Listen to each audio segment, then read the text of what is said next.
एक गरीब high school का लड़का जिसकी मौत एक ट्रक एक्सीडेंट में हो जाती है।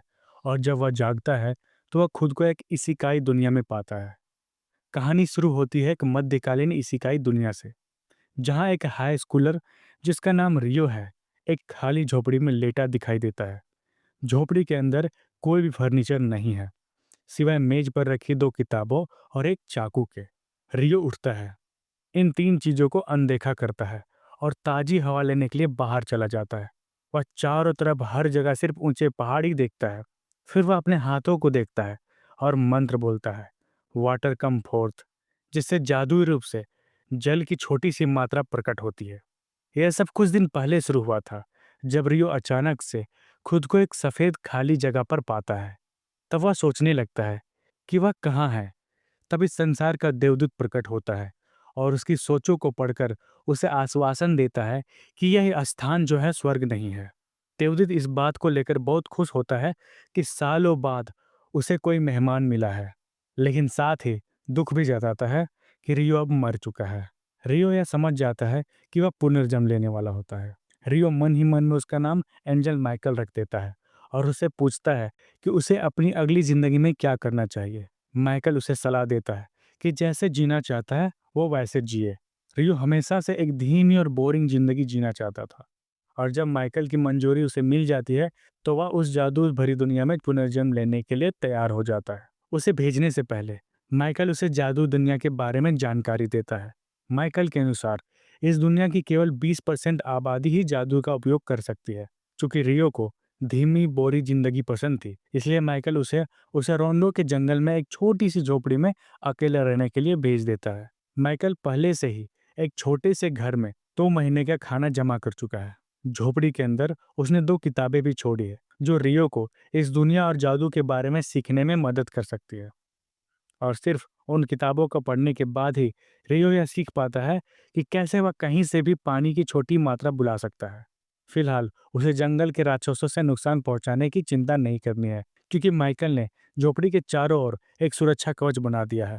रियो एक बार फिर से पानी के जादू का अभ्यास करता है और केवल कल्पना से एक पानी की गेंद बना लेता है, जिसके बाद उसे पता चलता है कि उसे पानी को बुलाने के लिए और मंत्रों के उच्चारण करने की जरूरत नहीं है। अपने जादू का उपयोग करते हुए रियो नहाने के टब को ताजे पानी से भर देता है। टब का पानी बेहद ठंडा होता है, इसलिए अब उसे वह गर्म करना चाहता है और आगे वह आग जलाने की तैयारी करता है। कई बार कोशिश करने के बाद भी वह चिंगारी नहीं जला पाता, तो वह हार मान लेता है और सोचने लगता है कि वो क्या जादू से इसे हल कर सकता है। अपने पिछले जीवन की केमिस्ट्री की क्लासों का उपयोग करते हुए रियो हाइड्रोजन और ऑक्सीजन को अलग करता है, जिससे पानी जमकर बर्फ में बदल जाता है। अब जब उसके पास बर्फ है तो वह उसका उपयोग सूरज की किरणों को जमा करने के लिए करता है, जैसे एक मैग्नीफाइंग ग्लास, और आखिरकार वो पानी को गर्म करने में सक्षम हो जाता है। आगे उसे एहसास होता है कि उसे जल्द ही शिकार करना होगा, क्योंकि उसका खाना खत्म हो जाएगा। लेकिन वह हिचकिचाता है, क्योंकि अगर वह जंगल में गया तो जरूर राक्षसों से सामना करेगा, जिन्हें वह माइकल द्वारा छोड़े गए छोटे चाकू से नहीं हरा सकता। इसका मतलब यह हुआ कि अब उसे रक्षा का जादू भी सीखना पड़ेगा। अगले दिन रियो अपने पहले अटैक वाटर बॉल पर काम करता है, लेकिन वह पेड़ को कोई नुकसान नहीं पहुंचाता, इसलिए वह अपने जादू को मॉडिफाई करता है। कई घंटों के अभ्यास के बाद वह वाटर जेट जादू सीख जाता है। अगले दिन वह अपनी आइस मैजिक को बेहतर करने पर काम करता है। कई घंटों के अभ्यास के बाद रियो एक साथ कई आइस क्रिस्टल को समन करने में सफल होता है, लेकिन अब भी उन्हें वह पेड़ पे नहीं फेंक सकता। कई दिनों के ट्रायल और एरर के बाद वह इतना कुशल हो जाता है कि वह तुरंत आइस क्रिस्टल्स बना सकता है और आइस क्रिस्टल को एक भाले की नोक की तरह इस्तेमाल करता है और जंगल की ओर निकल पड़ता है। एक नदी के किनारे उसे कुछ क्वार्टर्स मिलते हैं और वह खुश हो जाता है, क्योंकि अब अगर उसकी सारी माना खत्म हो जाए तो वह उनसे आग जला सकता है। फिर वह कुछ जड़ी बूटियां इकट्ठा करने चला जाता है। तभी एक राक्षस जिसका नाम लेसर बोर है उसे एक आसान शिकार समझकर निशाना बनाता है। बोर सीधे उस पर दौड़ता है, लेकिन डर के कारण रियो के पैर हिल नहीं पाते और उसका ऐसी का ही सफर यहीं पर खत्म होने वाला होता है।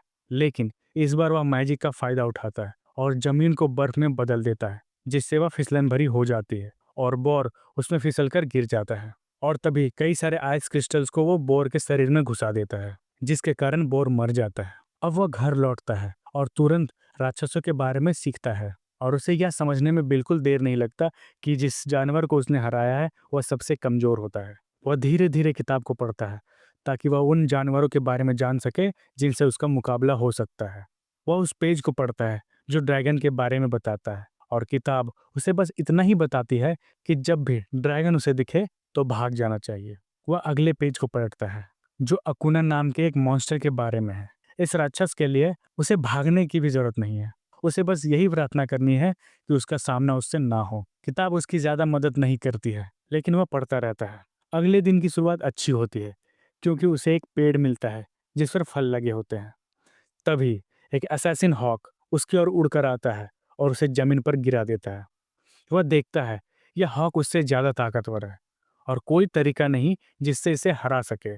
हॉक हवा का जादू का इस्तेमाल करता है जो अदृश्य होता है, इसलिए रियो के पास कोई रास्ता नहीं है कि वह इसका मुकाबला कर सके।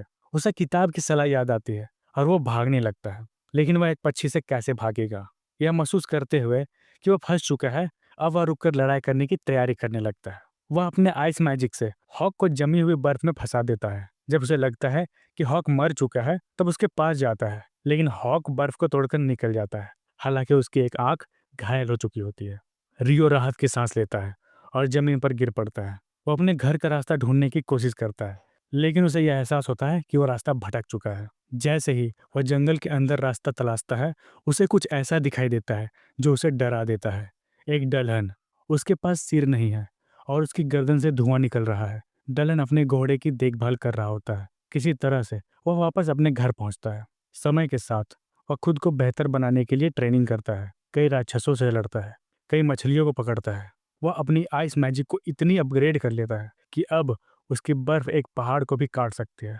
वह लगातार और ताकतवर बनने की कोशिश करता है और अब तक उसे अपनी नई जिंदगी की आदत सी होने लगी है। हर रात वह उस जगह पर लौटता है जहां उसने डलहन को देखा था। वह उससे लड़ता था ताकि और ताकतवर बन सके। वह डलहन के बारे में ज़्यादा नहीं जानता था क्योंकि उसकी किताब में उसके बारे में कुछ भी नहीं लिखा है। तो इसका मतलब या तो डलहन कोई मॉन्स्टर नहीं है या फिर वह किताब की शुरुआत में नहीं आता। एक और नाकाम लड़ाई के बाद वह हार स्वीकार करता है। वह देखता है कि डलहन एक आइस तलवार बना रहा है। डलहन वह तलवार उसकी ओर बढ़ाता है और रियो यह संकेत समझता है कि वह चाहता है कि वह उसे ले ले। जब वह तलवार को स्वीकार कर लेता है तब वह प्राणी शांति से वहां से चला जाता है। अगले कुछ दिन या शायद कुछ हफ्ते रियो के लिए शांत रहते हैं, तब तक जब तक वह फिर से उस बदले की भावना रखने वाला हॉक का सामना नहीं करता। उस दिन जैसे कि वह रोज की तरह ट्रेनिंग कर रहा होता है, वह देखता है कि हॉक उसके सामने खड़ा है। वह यह भी देखता है कि उसकी एक आंख गायब है, तो वह तुरंत समझ जाता है कि यह वही हॉक है जिससे वह पहले लड़ चुका है। हालांकि पहले यह हॉक काला नहीं था, लेकिन अब यह काला दिखता है। यह बड़ा भी लग रहा है, जिसका मतलब है कि अब विकसित हो चुका है। हॉक उस पर इतनी ताकत से हमला करता है कि रियो की 5 परतों वाली आइस वॉल भी टूट जाती है। इसके बाद रियो 10 परतों की दीवार खड़ी करता है और हॉक उसे भी आसानी से तोड़ देता है। जब वह अपनी आइस लॉन्चर का इस्तेमाल करता है तो हॉक सीधे उसमें से उड़कर हमला करता है। वह गिर जाता है और वह डलन से मिली तलवार को उठा लेता है और हॉक पर हमला कर देता है। तलवार काम करती है। हॉक पीछे हटता है, फिर पूरी ताकत से उस पर हमला करता है, जिसकी वजह से हॉक गिर जाता है। जैसे ही वह अपनी तलवार निकालता है, हॉक मर जाता है। वह अपनी यात्रा जारी रखता है, यह जाने बिना कि उसके आसपास एक ड्रैगन है। ड्रैगन उसके पास आता है और उससे बात करता है। उसे यह सुनकर झटका लगता है कि वह ड्रैगन की आवाज़ सुन सकता है। ड्रैगन भी खुश होता है कि वह अपनी टेलीपैथी दोबारा इस्तेमाल कर सकता है। वह रियो से पूछता है क्या उसने कोई इवॉल्व्ड हॉक देखा है, और रियो कहता है उसने उसे मार दिया। ड्रैगन हैरान हो जाता है कि रियो के पास वह ताकत कैसे हो सकती है, इसलिए रियो उसे तलवार दिखाता है। ड्रैगन उस तलवार को पहचान लेता है। यह फेरी किंग की तलवार है। वह पूछता है कि रियो ने फेरी किंग के लिए क्या किया कि उसे उपहार में यह तलवार मिली, लेकिन रियो ये बात खुद भी नहीं जानता। चूंकि ड्रैगन के सवाल खत्म हो जाते हैं तो रियो भी उससे कुछ सवाल पूछ लेता है। वे दोनों देर तक बातें करते हैं, इससे पहले कि ड्रैगन कहे कि अब उसे जाना होगा। जाने से पहले रियो अपना नाम बताता है और ड्रैगन कहता है कि उसका नाम लेविन है।